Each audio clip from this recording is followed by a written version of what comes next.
Asterisk. Right then, let's talk about headlight beam alignment on the Zontes 703F. Because nothing says, professional biker, like not blinding half the neighborhood every time you ride past Tesco. So, why might you need to tweak that beam? First up, factory settings. Your bike arrives perfectly aligned. For someone who's apparently 6'9", weighs 11 stone, and rides only on Tuesdays. Different weight, different posture, different life choices. So the beam might be pointing at the moon, or directly into oncoming drivers' retinas. Neither is ideal.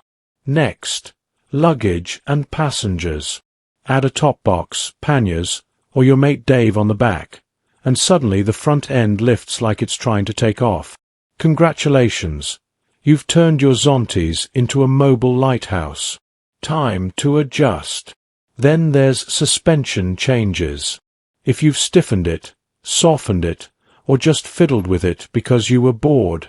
Yep, the beam angle changes too.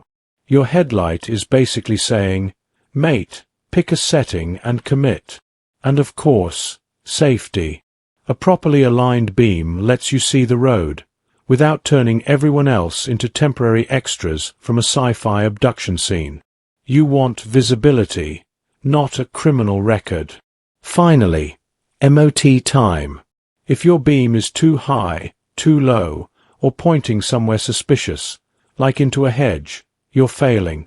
And nobody wants that awkward conversation. So, adjust your headlight.